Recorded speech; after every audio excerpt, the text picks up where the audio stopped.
आकाशवाणी गोरखपुर से प्रादेशिक समाचार।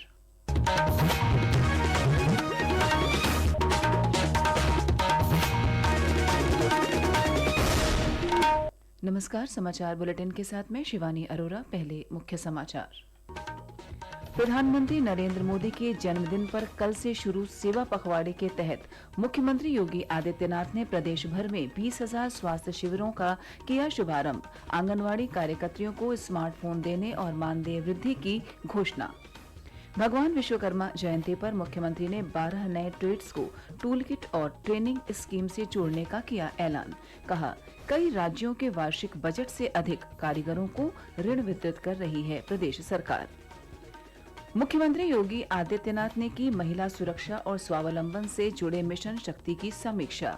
शारदीय नवरात्र से होगा मिशन के 5वें चरण का शुभारंभ। और प्रदेश के कई जिलों में रुक रुक कर हो रही बारिश ने उमस भरी गर्मी से दिलाई राहत।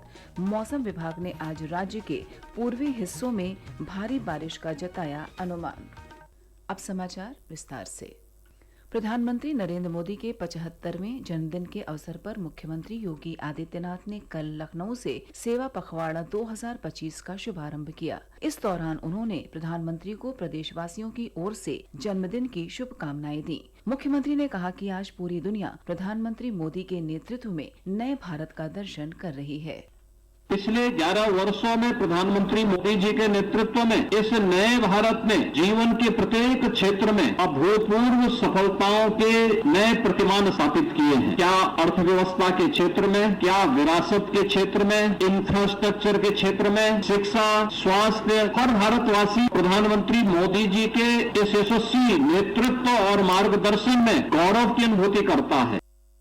मुख्यमंत्री कल प्रधानमंत्री नरेंद्र मोदी द्वारा स्वस्थ नारी सशक्त परिवार अभियान और 8वें राष्ट्रीय पोषण माह शुभारंभ कार्यक्रम में वर्चुअली शामिल हुए। यह अब तक के देश के सबसे बड़े स्वास्थ्य अभियानों में से एक है। इस अवसर पर मुख्यमंत्री ने प्रदेश के सभी जनपदों में 20,000 से अधिक स्वास्थ्य शिविरों की शुरुआत की।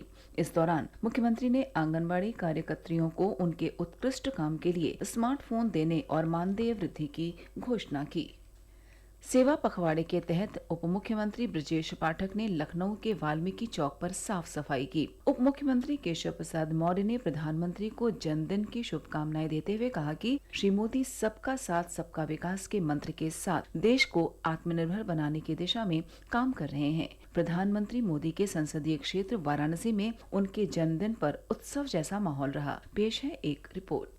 प्रधानमंत्री नरेंद्र मोदी के जन्म दिवस को उनके संसदीय क्षेत्र की जनता ने खास अंदाज में मनाया। काशी की जनता ने अपने सांसद के लिए जहां पर मां गंगा को 75 मीटर लंबी चुनरी चढ़ाई, वहीं पर मां अन्नपूर्णा के दरबार में 108 बटकों ने विशेष हवन पूजन के बाद 75 किलो के लड्डू का भोग लगाकर उसे काटा। इसके अलावा सैंड आर्टिस्ट रूपेश ने सैंड आर्ट के जरिए प्रधानमंत्री को बधाई दी। मनीष सिंह, आकाशवाणी समाचार, वाराणसी। भगवान विश्वकर्मा जयंती के अवसर पर कल लखनऊ के इंदिरा गांधी प्रतिष्ठान में मुख्यमंत्री योगी आदित्यनाथ ने विश्वकर्मा एक्सपो 2025 का शुभारंभ किया। इस अवसर पर उन्होंने घोषणा की कि परंपरागत 11 कारीगर ट्रेड्स के साथ अब 12 नए ट्रेड्स को टूल किट और ट्रेनिंग स्कीम से जोड़ा गया है। इनमें mobile repairing, automobile repairing, electronic goods repairing, electrical goods repairing, plumber, computer repairing, digital photography, beauty and wellness जैसे ट्रेड शामिल हैं। कार्यक्रम को संबोधित करते हुए मुख्यमंत्री ने कहा कि इन नए क्षेत्रों में युवाओं को आत्मनिर्भरता, आधुनिक तकनीक और वैश्विक बाजार से जोड़ा जाएगा। कार्यक्रम के दौरान मुख्यमंत्री ने विश्वकर्मा श्रम सम्मान योजना के अंतर्गत प्रदेश भर के 12 कारीगरों को टूल किट वितरण और कारीगरों, शिल्पकारों और उद्यमियों के लिए बैंकों द्वारा 1,32,000 करोड़ रुपए का ऋण वितरण किया। इस अवसर पर मुख्यमंत्री ने कहा, जितना लोन हम यहाँ वितरित कर रहे हैं, मैं दावे के साथ कह सकता हूँ कि देश के कई राज्यों का वार्षिक बजट नहीं होगा जितना लोन वितरित हो रहा है। 1,32,000 करोड़ रुपए का और 12,000 कारीगरों को प्रशिक्षण के बाद टूल किट वितरण का एक कार्यक्रम। मुख्यमंत्री ने कहा कि परंपरागत उद्यमों को बढ़ावा देने के लिए शुरू की गई एक जिला एक उत्पाद ODOP योजना अब पूरे देश के लिए मॉडल बन गई है।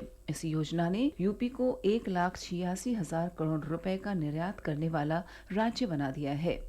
इससे लाखों युवाओं को रोजगार और प्रदेश को नई पहचान मिली है। मुख्यमंत्री ने बताया कि विश्वकर्मा एक्सपो 19 सितंबर तक चलेगा। इसके बाद ग्रेटर नोएडा में 25 से 29 सितंबर तक यूपी इंटरनेशनल ट्रेड शो का आयोजन होगा, जिसमें दुनिया भर के खरीदार आएंगे। उन्होंने कारीगरों और उद्यमियों से अपील की कि वे इस मौके का लाभ उठाएं और अपने प्रोजेक्ट को वैश्विक मंच तक पहुंचाएं।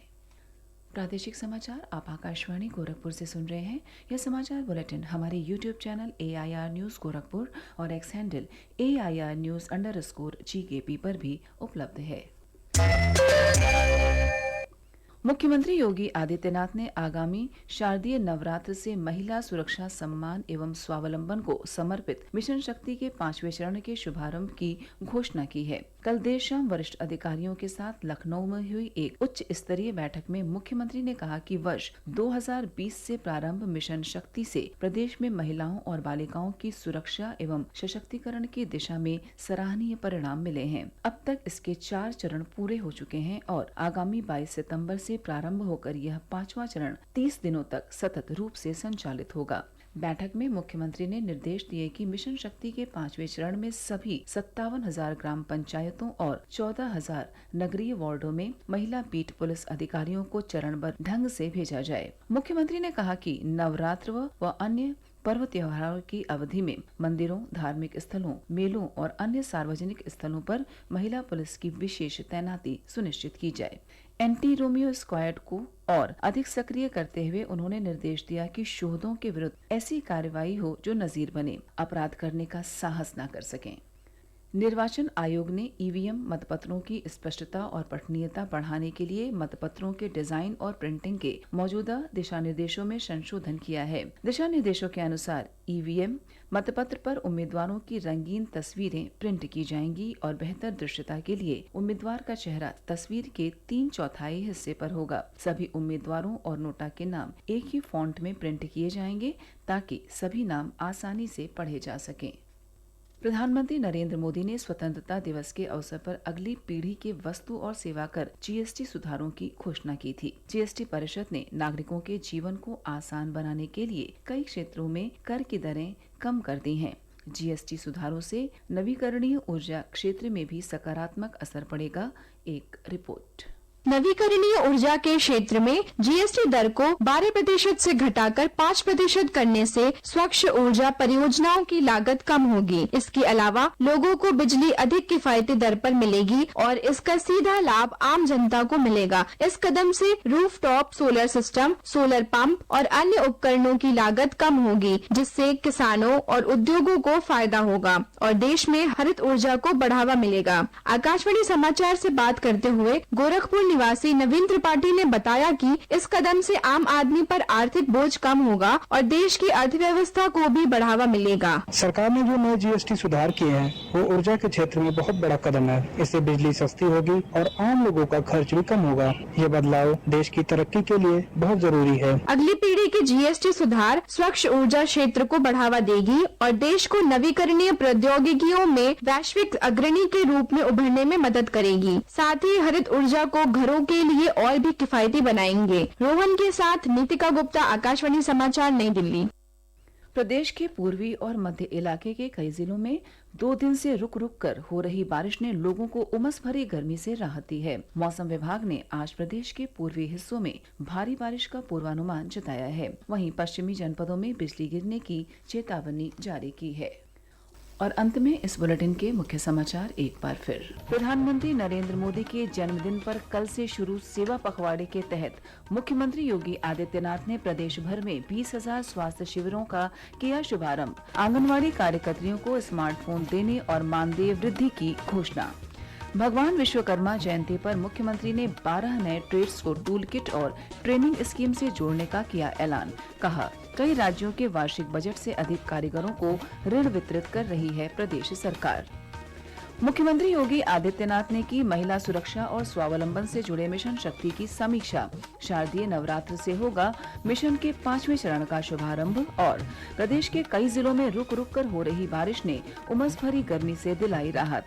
मौसम विभाग ने आज राज्य के पूर्वी हिस्सों में भारी बारिश का जताया अनुमान। इसी के साथ प्रादेशिक समाचार समाप्त हुए। नमस्कार।